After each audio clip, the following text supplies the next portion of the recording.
Vos podés traer, no sé, 70 personas para que sean directores, coordinadores en la Secretaría General de la Presidencia, como tiene Karina Milei, 70 direcciones. Pero no podés tener un ingreso a planta permanente de científicos. Eso no va con la narrativa oficial. Con lo cual me parece que hay que salir a denunciar ese vaciamiento del sistema científico y despabilarse. O sea, todos aquellos actores del sector que creen que no hay que esperar, hay que negociar, hay que ver. No. Esta gente viene en cuanto pueda a transformar cualitativamente el funcionamiento del CONICET.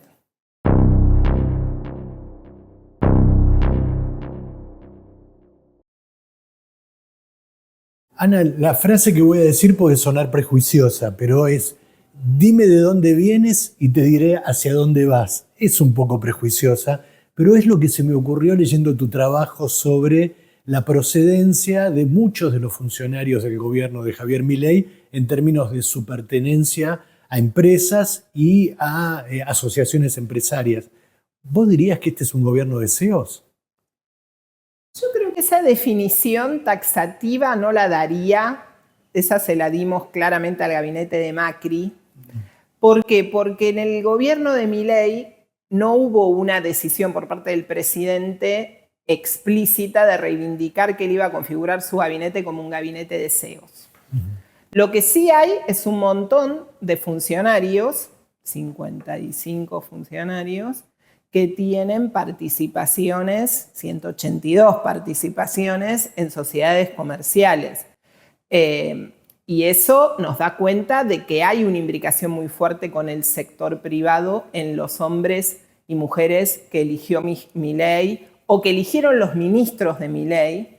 Esa es una posibilidad para integrarse al gabinete político. Lo que sucede es que creo que es cualitativamente distinto al caso del macrismo, donde la decisión de Mauricio Macri fue convocar al mejor equipo de los últimos 50 años, lo presentó así en el Jardín Botánico, lo sentó a todos y reivindicó la trayectoria privada de esas personas para integrarse al gabinete y los reivindicó como aquellos que venían a dejarlo todo, habiendo estado en el sector privado, se sacrificaban por esta apuesta política. Hoy eso no está así construido. Hay un discurso proempresarial donde el empresario es el héroe, pero no para traer al empresario a trabajar el Estado. Ahora, cuando uno analiza los perfiles, encuentra muchos que tienen empresas o que son directores de sociedades anónimas o representantes de sociedades extranjeras. Eso sí está.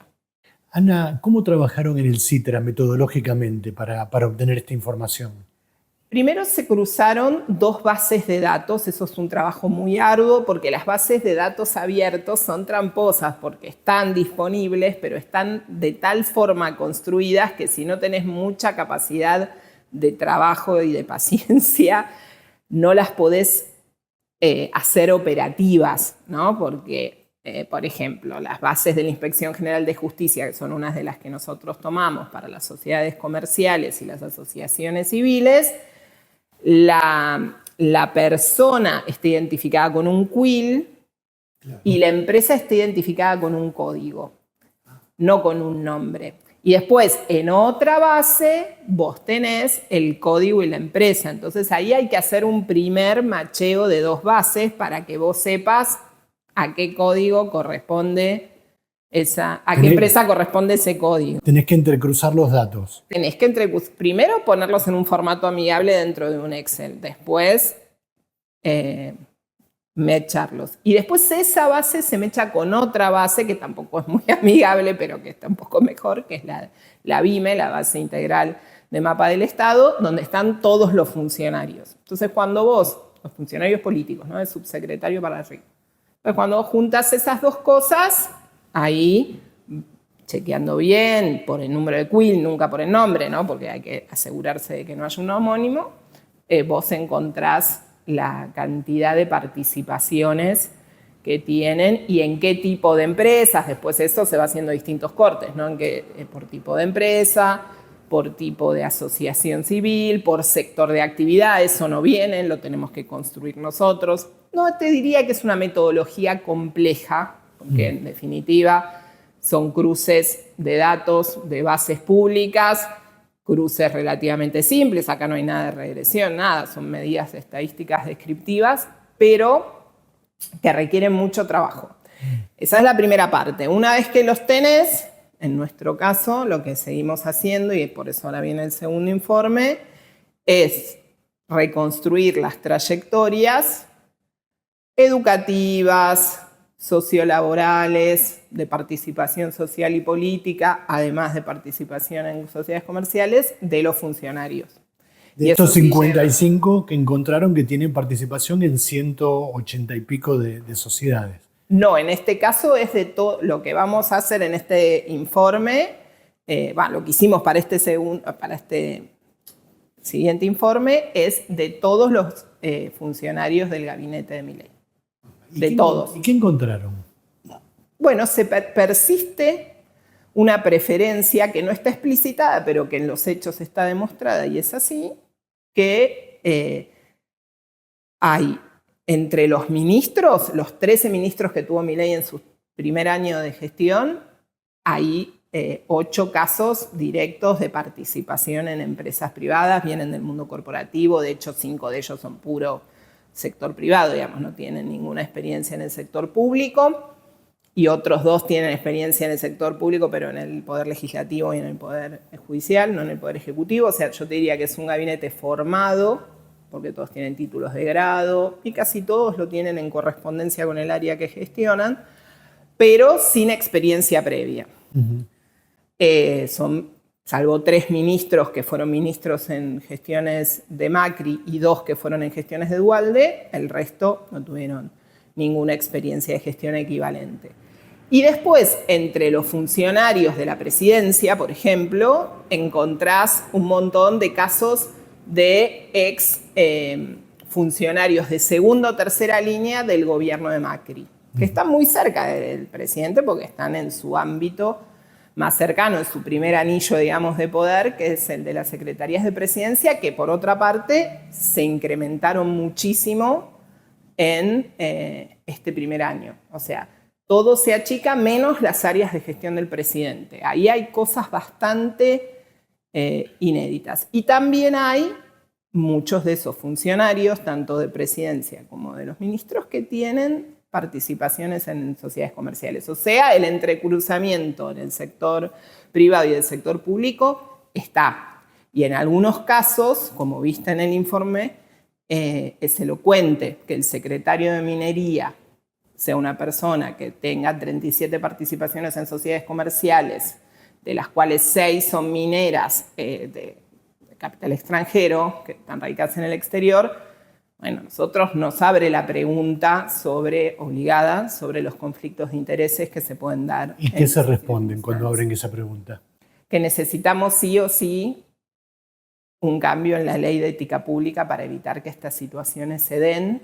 Esto no es un invento nuestro, es una recomendación de los organismos internacionales que han visualizado, sobre todo a partir de la crisis del 2008, muchas situaciones de puerta giratoria, de entrada y de salida, que han generado la apropiación indebida de información, porque no es dinero, no es solamente lo de los billetes. Yo sé que los billetes son muy espectaculares, ¿no? Uno ve a un senador con un bolso con $200.000, o en su momento vio a un exfuncionario revoleando también en sus bolsos otros millones.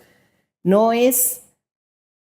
Y eso es espectacular y claro, esto es llevarte la información del Estado. En el Estado hay mucha información sobre un sector productivo. Imagínate, si sos el secretario de Minería, la cantidad de información que tenés sobre los yacimientos que hay o las riquezas que hay en nuestro suelo, y accedes, estás imbricado con un montón de empresas importantes y bueno, terminás dándole negocios a esas personas en vez de defender los intereses de la nación. Vos tenés que lograr que las personas que trabajan en el Estado como funcionarias públicas piensen en pos de defensa del interés general. El periodo de enfriamiento, poner a un CEO de una petrolera a manejar el Ministerio de Energía, no es necesario. Para nosotros son más riesgos que ventajas.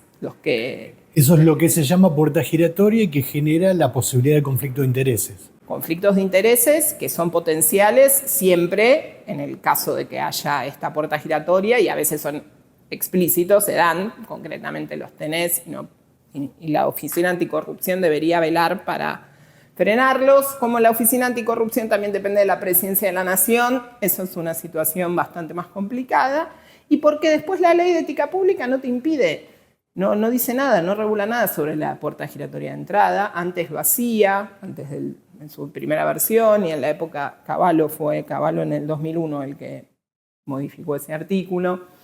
Y después ninguno de los gobiernos que se sucedieron, eso hay que decirlo, se ocupó de, si bien hubo varios proyectos de ley que se construyeron, de sacar un proyecto que lo cambie.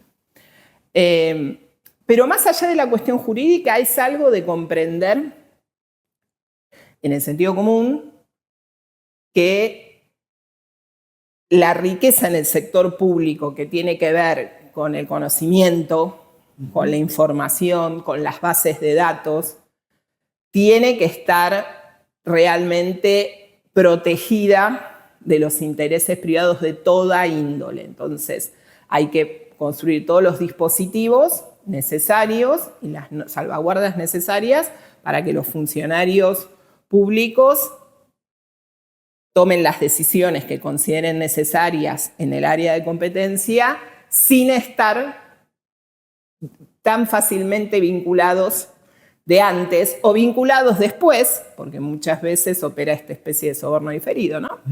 Cuando uno analiza la puerta giratoria de salida, hay muchos casos de gente que vuelve a las empresas a las que durante la gestión... Porque yo me quedé con una palabra, vos dijiste puerta giratoria de entrada, pero hay una salida. ¿Sí? ¿Cómo sería la de salida? La puerta giratoria de salida, que es la que más se regula en el mundo, porque es la que dio los casos más grandes, es vos tenías un funcionario en el área de finanzas o en un banco central que después de una gestión termina trabajando en el banco o en la empresa del sector que venía a regular. Bueno, eso te abre también toda una serie de interrogantes sobre por qué motivo una persona que estuvo durante X cantidad de años en la función pública regulando un sector, después termina trabajando en ese sector. ¿Eso quiere decir que no puedan nunca volver al sector privado, que las trayectorias tengan que ser públicas puras, que si son personas que nunca estuvieron en el sector privado te garantizan idoneidad y transparencia? No necesariamente. Pero es cierto que cuando vos tenés personas con tantos vínculos en el sector privado, ya sea porque tienen un cargo de autoridad, ya sea porque son socios de empresa, ya sea porque trabajaron como CEOs en esas compañías, bueno, ¿cuál es el motivo por el cual vos venís a trabajar al Estado? Está bien, puede ser una decisión política, de entrega a la patria, lo que sea. Si después volvés a ese sector privado, en el mismo sector que regulás, si adecuás todo tu marco regulatorio mientras estás en función en beneficio de los intereses de ese sector, y bueno, ahí tenemos un problema, porque tenemos una democracia capturada por intereses privados. Ana, volviendo al informe, ¿cuáles dirías que son los ministerios que están más capturados por esta mecánica? El Ministerio de Economía y la jefatura de gabinete son los dos lugares con mayor cantidad de intereses cruzados. Ahora te diría también que con el pase de uno de los funcionarios que estaba en Economía a Cancillería, también está llevando ahí, y con la designación de Wertheim, porque nosotros cuando hicimos este análisis no lo teníamos designado a Wertheim, porque ese es el otro problema del gabinete de Milei, ¿no? La inestabilidad inaudita, ¿no? Del ritmo febril de recambio de posiciones todo el tiempo, que hace que nunca puedas escribir un informe y terminarlo y que esté igual cuando lo publicaste que claro, cuando lo empezaste a armar. Claro, que me imagino que en el camino que ustedes hacían el informe renunció o echaron a Mario Russo, a Diana Mondino y siguen las firmas. No, es, de hecho, en el último informe, el de la inestabilidad como marca distintiva del gabinete de Milei, ahí lo que observás es que es el primer gobierno, el único, el de la tasa más alta de rotación de funcionarios políticos desde la vuelta de la democracia. sea, ni en los años críticos como el 90, que venías de la hiper, o en el 2002, que venías de la crisis de la convertibilidad en el primer año de gobierno de Ubalde, tuviste ese nivel de rotación de funcionarios políticos. No es normal, no es común que un presidente tenga tanto recambio en el primer año. Las tasas de rotación en el gobierno de Milei más que triplican las de cualquier otro, incluso las de Menem en el 90 o Duhalde en el 2002. Y eso nos dice algo también sobre la fuerza política que gobierna, sobre el estilo de conducción política del presidente y sobre la mirada que tiene sobre la administración pública. Vos tenés que tener en cuenta que cada renuncia, cada salida de funcionario político deja sin firma esa repartición y eso implica una parálisis sobre el funcionamiento de la administración. En términos, volviendo al informe central, digamos, el de la puerta giratoria, ¿cómo sentís? Hablaste de la comparación con Macri, pero con otros gobiernos, por ejemplo el de Menem, incluso los gobiernos kirchneristas, el de Alberto Fernández. ¿Qué comportamiento hubo con relación a empresarios y miembros de cámaras empresarias, que es como un subgrupo dentro de los gabinetes nacionales? Sí, siempre en todos los gabinetes, desde que hay estudios empíricos que yo recuerdo hay desde la Libertadora para acá, digamos de 55 para acá, vos vas a encontrar, sobre todo en el área de la gestión económica, algún funcionario que viene puesto, digamos, que viene con una puerta giratoria muy concreta de entrada, que no es que era un empleado de una empresa, era un directivo de una compañía importante. En la dictadura lo viste en la gestión de Martínez Dios especialmente, también con los economistas de las fundaciones económicas más liberales, que están muy financiadas por las empresas, que ese es otro mecanismo también de entrada. Lo tenés en el gobierno de Menem, sobre todo en todas las áreas que estuvieron dedicadas al control de las empresas privatizadas, ¿no? Los organismos de control, los regulatorios de los servicios públicos que se privatizaron. Bueno, perdón, interrumpo. Le dio el Ministerio de Economía de movida a Bungiborn. A Bungiborn. Pero eso duró poco, ¿viste? Sí. En un año después se viró ese rumbo. Pero sí, ese fue el caso más... Fue la primera vez en democracia que vos pones a un ministro de Economía que venía, a un gerente de un grupo económico importante a cargo de la economía. Pero aparte explícitamente. Sí, lo decidió así, era un gesto fuerte hacia los mercados, generalmente se hace por ese tipo de cuestiones. Bueno, el primero que era Roy falleció a las 2 semanas, va después Rapanelli, pero tampoco logra domar el potro, digamos, y ahí hubo una salida rápida y a partir de ahí la historia fue otra. En los organismos tipo el Banco Central también vas a encontrar personas muy vinculadas con el poder económico, pero hasta Macri, y después en el kirchnerismo en áreas claves, en algunas áreas como las áreas vinculadas a producción o las áreas de transporte, siempre también encontrás, pero en funcionarios más de menor rango. No quiere decir que hagan menos daño, digo que no está explicitado que ese es tu criterio de reclutamiento. Generalmente los criterios de reclutamiento en democracia de las fuerzas políticas de centro hacia la izquierda suelen ser o la expertise, porque sabés, o la lealtad política. ¿Sí? El estar muy vinculado con el poder económico no es un criterio que explícitamente se defienda desde una fuerza progresista. Pero en el macrismo hubo un quiebre con eso, porque fue el primer gobierno que dijo, no, acá hay que traer CEOs para que la cosa funcione. O sea, eso fue una decisión totalmente consciente de Macri y eso se extendió a todo el gabinete. Cuando nosotros analizamos en su momento la configuración del gabinete de Macri, el gabinete inicial de Macri, y después algunos ministerios en profundidad, lo que se observó era algo cualitativamente distinto. Tenía funcionarios hasta en ciencia y tecnología que venían de ocupar un puesto directivo en el sector privado. O sea, se ocupó de tener en todos los ministerios. Y eso generó muchas situaciones de conflicto de intereses. En el área energética fue muy fuerte, toda la desregulación que se hizo durante el macrismo seguía básicamente el catecismo del lobby energético, del lobby petrolero. Ahora, las demandas históricas del sector se hicieron norma durante la gestión de Aranguren. Después, durante la gestión de Alberto Fernández, en algunas áreas como industria, que tenías representantes de corporaciones empresarias de otro tipo, ¿no? Más pymes, siempre los tenés más vinculados a otra fracción del capital, digamos. Y en el área de transporte también encontrabas funcionarios que estaban vinculados al sector privado, pero siempre es en menor proporción y en menor visibilidad, y nunca es el criterio de selección que justifica la incorporación al gabinete. En el caso de Milei no estuvo explicitado ese criterio, porque en realidad no estuvo explicitado ningún criterio, básicamente era más lo que Milei quería. No había, vos pensás, no tenía que entregarle a ninguna, no era una coalición electoral ni una coalición de gobierno. Prontamente nos dimos cuenta que esto era la decisión pura del presidente, que lo delegó en un grupo reducido de personas en un inicio, a las que no tuvo ningún problema de sacar en ningún momento, o sea, cuando lo consideró necesario, y no solamente recambiar personas, sino romper la estructura de gabinete. Que no haya Ministerio del Interior no pasó nunca desde que existe el Ministerio del Interior, y eso es desde el siglo XIX.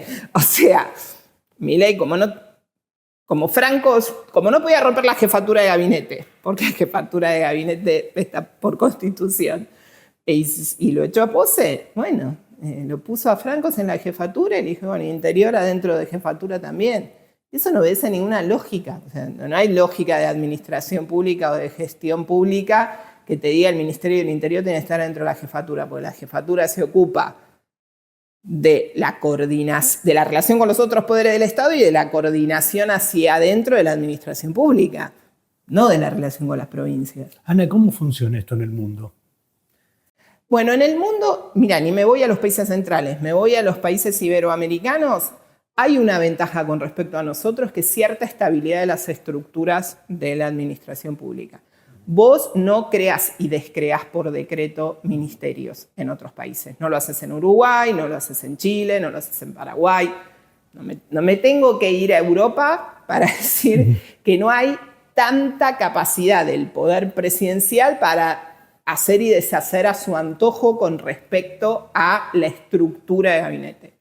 Vos tenés los ministerios creados por leyes, no por decretos, leyes, las negociaste en el Parlamento, se crearon, y una vez que se crearon se deshacen solamente por ley. Después tenés tamaños diversos, hay gabinetes medianos, gabinetes muy grandes de más de 30 carteras y gabinetes más reducidos como ahora tenemos nosotros. Eso en el fondo tampoco dice demasiado sobre la efectividad o la gestión, porque tenés casos exitosos de gestión con cualquiera de los formatos de gabinete, pero sí tenés más estabilidad. Nosotros tenemos hay tanto poder en el presidente discrecional para articular su gabinete de la manera que quiera, no las personas, me refiero a la estructura, que después eso tiene una implicancia sobre el funcionamiento del Estado. No es gratis armar y desarmar ministerios entre una gestión y otra.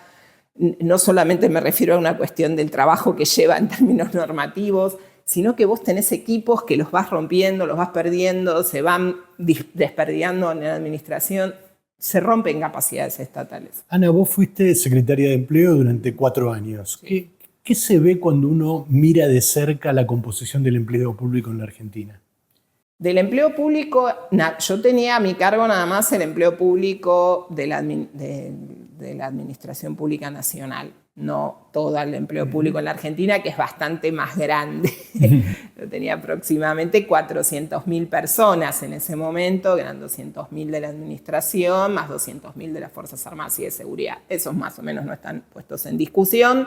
Siempre los debates en torno a la cantidad de empleados o la calidad de esos empleados está puesta sobre los otros 200.000. Después tenés todos los empleados de las universidades, que son nacionales pero ahí no cuentan, los de los otros poderes y los de las provincias y municipios, que son el grueso del empleo público. Del empleo público. Te diría que algunas sorpresas que van muy contra el sentido común, el alto grado de formación de la planta administrativa, me refiero en el sentido amplio de la palabra administrativa, es sorprendente, es el 57% con título de grado o con título terciario, que eso es de 200.000, un número mayor, casi 120.000 personas, es algo bien importante, bien relevante, que da cuenta de la formación que tienen las personas que trabajan en el Estado. Sí, las consecuencias de todos estos vaivenes, no hay política estable de empleo público en la nación, hay gobiernos que consideran que se puede entrar al Estado masivamente sin sin formación específica o sin importar si efectivamente se necesitan o no esas personas. Hay gobiernos que sin importar si se necesitan o no despiden a un X porcentaje de la dotación porque consideran que por criterios fiscales hay que achicarlas. Están aquellos que tienen una sospecha sobre el empleo público y piensan que todo el que trabaja en el Estado es un inepto. Todos esos vaivenes, por supuesto, no contribuyen a construir una administración pública proba. Igual, a las pruebas me remito durante la gestión de la pandemia, que igual era imposible que saliéramos bien de eso, en el sentido de que nunca iba a haber manera de dejar satisfecho a todos por el daño generado por el virus, pero sí se vio cómo el Estado argentino, desde Nación, pudo construir muy rápidamente 2 o 3 políticas que tuvieron alto impacto. Pienso en la asistencia que se le dio a los trabajadores del sector privado, el famoso ATP, el bono del ingreso familiar de emergencia, la distribución de vacunas en todo el territorio nacional, la coordinación de todo el sistema de salud para que no falten camas en ningún lugar del país. Creo que camas e insumos. Ahí se pudo ver en acción el Estado en una situación bastante compleja, inédita, no se sabía cuándo se terminaba ni el devenir de esa epidemia, y además con la mayoría de los trabajadores estatales teniendo que trabajar desde sus hogares porque había que evitar la circulación, que en un país como el nuestro está muy concentrada en unas 20 manzanas en el microcentro. Entonces, creo que se vio cuál era la capacidad de nuestros trabajadores y trabajadoras del Estado. Se vio también se vieron también las consecuencias de haber estado 4 años antes teniendo un deterioro salarial muy pronunciado y una sospecha muy... que eso va minando también la confianza y las ganas de trabajar en el sector público, pero yo la verdad reivindico en el balance los equipos técnicos con los que me encontré en distintas áreas de la gestión, y si tuviera que hacer una crítica, pero la crítica la hago 10 millones de veces más a la política que a los trabajadores. O sea, yo creo que el gran problema es de los funcionarios públicos, de las fuerzas políticas, ya sea porque los desprecian, les tienen prejuicio, creen que sobran, que son todos militantes o que hay que sacarlos, que eso es lo que generalmente piensa la derecha. O sea, porque creen que no, hay que traer a todos los compañeros y compañeras que necesiten un puesto de trabajo, que trabajan conmigo en mi organización o lo que sea, adentro del Estado, como si el Estado fuera una agencia de colocaciones. O después no ocuparte de que la gente cumpla con las tareas que tiene que cumplir. Eso es culpa de la política, no es culpa de los trabajadores. Sin embargo, este gobierno eligió a los empleados públicos como foco de la estigmatización, muy fuertemente. Sí, pero eso creo que también es una herencia de la pandemia. Porque, mira, eso lo tengo muy claro por mi experiencia de vida. Yo a los 19 años trabajaba en una empresa privada y tenía bastante chance, me había metido ya en el área de liquidación de impuestos, ayudaba a la contadora que estaba a cargo. Y ya veía que podía seguir por ahí, estaba bien. Incluso mis padres me decían, quédate ahí, es un buen trabajo. Larga la sociología. No, yo podía seguir estudiando sociología y seguir haciendo eso. Bueno. Yo privilegié el sector público, el trabajo en el sector público, porque yo siempre privilegié la estabilidad. O sea, para mí, por mis condiciones mentales, te diría, es más importante estar en un lugar en donde sé que puedo estar tranquila, hacer carrera, tener un horizonte, proyectarme, sin esta idea de, bueno, te pueden sacar en cualquier momento. Bueno, yo privilegié la estabilidad por sobre el salario, porque así era. El sector público era menos salario, más estabilidad. El sector privado era la oportunidad de mayores ingresos, pero bueno, la inestabilidad propia del sector privado. En la pandemia, creo que lo que bueno, después hubo, esto te estoy hablando a fines de los 80, principios de los 90. Entonces yo a principios de los 90 ya empecé en el sector público. Ahora, ¿qué nos pasó en el medio desde ese principio de los 90 para acá? El deterioro salarial de la mayoría de los trabajadores del sector privado no registrado, ni hablar, y de muchos del sector privado registrado, hizo que ya no hubiera tanta brecha entre los ingresos del sector público y del sector privado. Los del sector público también bajaron mucho, a partir del 2017 especialmente, pero igualmente no es que bajaron más que los del sector privado no registrado. Y en la pandemia, nosotros, los trabajadores públicos, tuvimos la estabilidad garantizada, no solamente del puesto de trabajo, sino del ingreso. Ningún trabajador del Estado dejó de cobrar su salario pleno durante toda la pandemia. Y la pandemia fue larga, y durante ese periodo inicial, sobre todo el 2020, los trabajadores del sector privado no registrado e incluso los del sector privado registrado de menores ingresos sufrieron la pérdida de los puestos de trabajo, sufrieron la caída de sus salarios, incluso muchos cobraron la mitad, solo cobraban el ATP. O no. Y entonces emergió la idea del empleado público privilegiado. Para mí ahí hay una idea que se fue instalando de ustedes se quedaron en casa tranquilos por eso y cobrando todos los primeros de mes, por eso no les molestó. Crítica que también le vino a los docentes, por ejemplo, ¿no? Claro. Se hizo extensiva a otros empleados públicos, no solo a los administrativos. A eso le tenés que sumar todas las imágenes despectivas que hay construidas sobre el sector público y su productividad, que todas tienen un ejemplo concreto en la historia de cada uno de nosotros cuando hizo un trámite. Como yo también te diría, las tengo gestionando, no sé, un servicio privado, porque claro, cuando he tenido que dar de baja algún servicio de cable, también pasé por una experiencia insatisfactoria en términos de atención al usuario. Pero eso que quedó inmortalizado en el prototipo del empleado público de Gasalla, que después se arrastró, bueno, va sumando, ¿viste? La conciencia colectiva se va construyendo con un conjunto de fragmentos.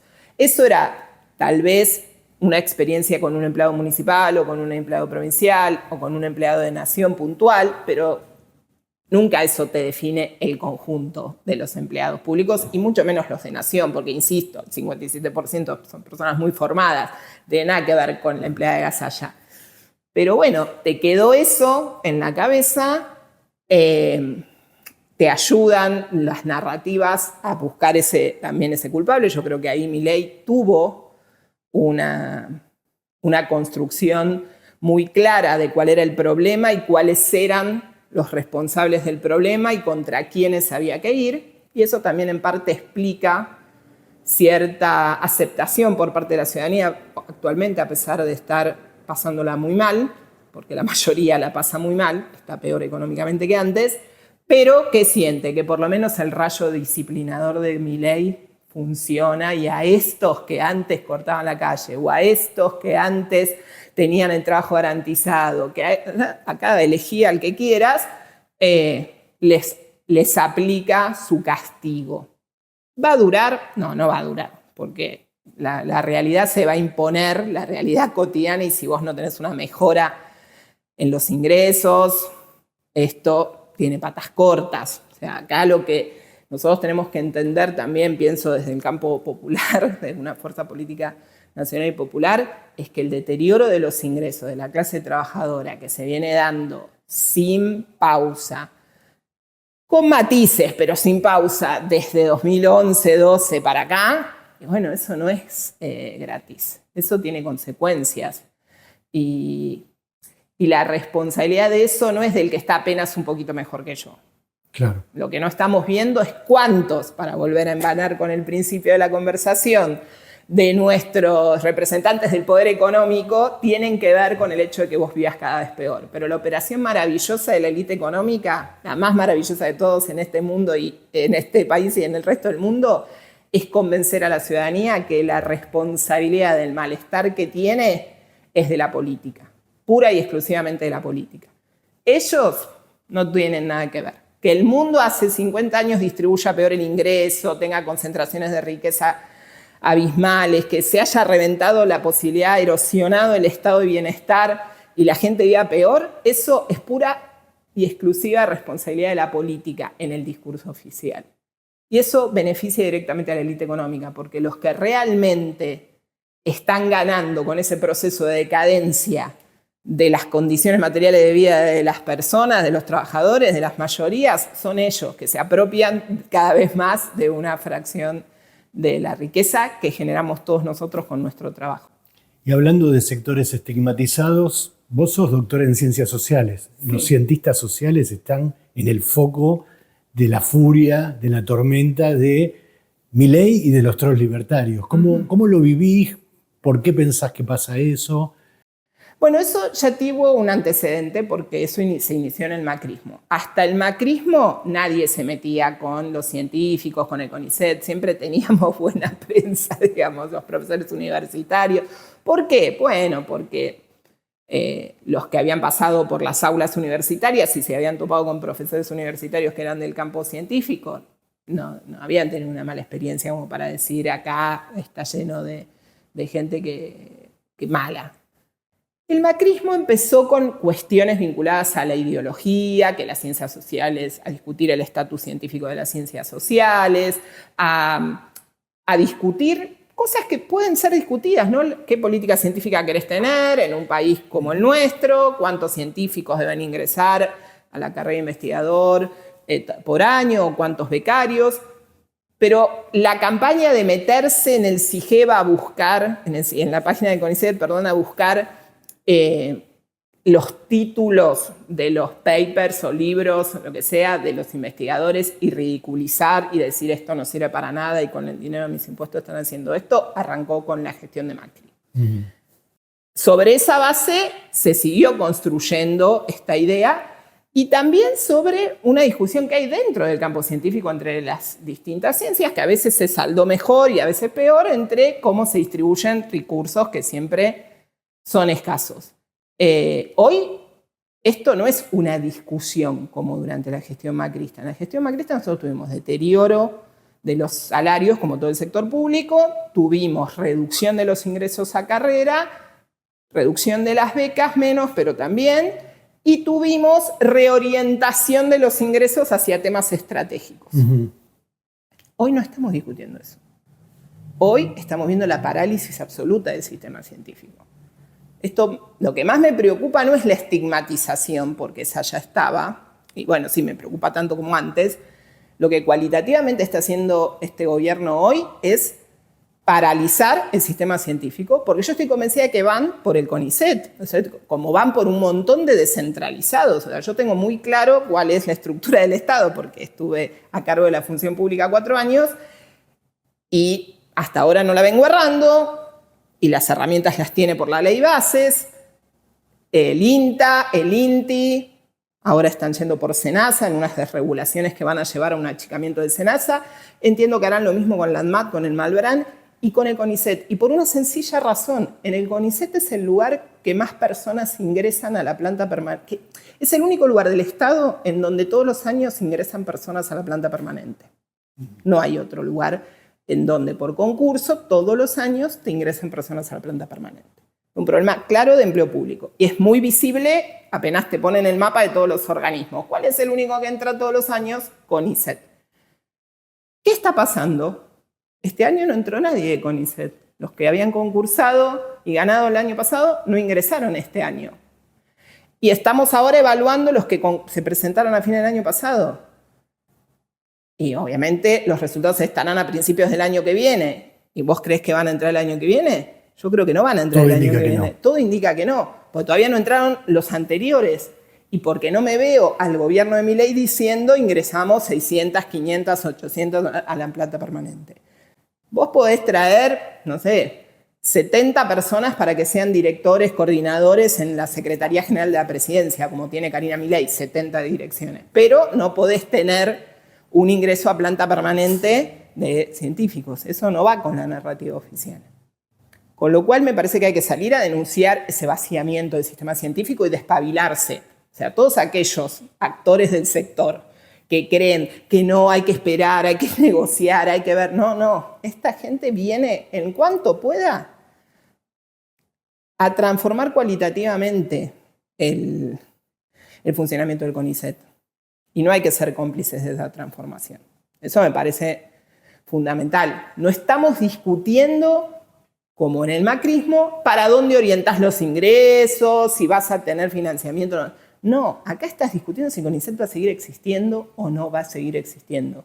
Porque la ley Bases, aunque lo salvó de los organismos que se pueden cerrar, no lo salvó de, por ejemplo, que se decida que las ciencias sociales, por decir algo, pero también podrían ser la física teórica, no tienen ninguna urgencia en este momento y por ende aquellos empleados de planta permanente, o sea, los investigadores de la carrera y el personal de apoyo de esas áreas, pasan a disponibilidad. La ley te los deja pasar a disponibilidad. Entonces vos podrías reducir de los 14.000 actuales a 5.000, porque decís que la dotación óptima son los 5.000 investigadores de las áreas que definiste como prioritarias y estratégicas, y el resto nada. Es una cuestión de dinero, es indemnizarnos después de un tiempo que tienen que cumplir en función de las antigüedades de cada uno, de cuánto está. Pero es eso lo que tenemos por delante, ¿eh? Así como tenemos por delante la posibilidad de que el INTA se tupacamarice y se termine yendo a las provincias, o que el INTI cuasi desaparezca, o que el SENASA tercerice sus controles en el sector privado. Ana, gracias. Y felicitaciones por el informe, por los informes y por el trabajo que hacen en el CITRA. Gracias a vos.